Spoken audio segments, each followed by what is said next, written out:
you know all about an out-of-control government search. I mean, we know that you had your home searched by law enforcement officials after you worked for the Justice Department during the Trump years. So what's happening here, Jeff, with all of this ongoing drama? Help the viewer sift through some of this. Well, let me just start with a micro point that occurred to me as you were showing the photo again, right? Yeah. The idea that those pictures, that those files were left, haphazardly like that, I just don't buy that that's the native state in which they were found. I think they were rifling through looking for particular documents, and they just started making a pile of things they thought were marked classified, right?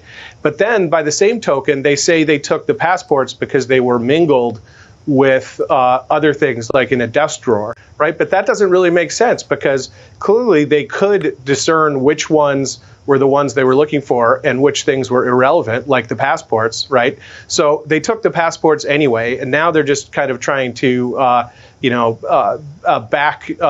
protect themselves, but with some kind of an excuse of, well, it was commingled in the same thing, and that just goes to the fact of how overbroad the warrant was. It allowed them to seize every presidential document from the entire Trump administration, which is a general warrant and overbroad in and of itself. And then it also allowed them to grab things that were adjacent to that, which is really, overbroad to the exponential powers. Yeah, so many good points here, Jeff. Let me start with this about the photo. I mean, you make a good point. Look, if this is what happened, if they didn't walk into a room and those documents were just not there on the carpet, and they literally took them out, as you're suggesting, or I'm assuming you're suggesting that you said rifling through. I mean, then all of a sudden the context of that photo not only changes, but their whole narrative in a way kind of collapses in the sense that, once again, this is exactly what folks have been talking about all along with the FBI and the DOJ, that this is being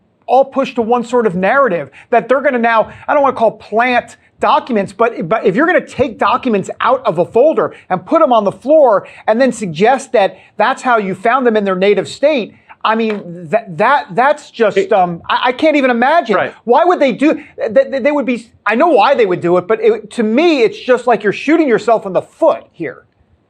Right. So David, on that, right, I have a law professor, one of my favorites, who had an expression called a homely analogy. So let me give you a homely analogy about this. Okay. And it relates to comic book world, right? Spider-Man.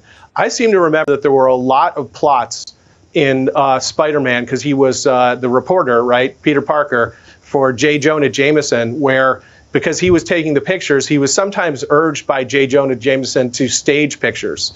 And ethical Peter Parker, the high school student or later, would resist that kind of thing. I just, again, I don't buy that there was kind of a game of documents like, pick up sticks or, throw all the cards on the floor. I don't think that's how the documents were found. We'll see what emerges on that. There's going to be a filing tonight by the president's lawyers, and they may shed some more light on that.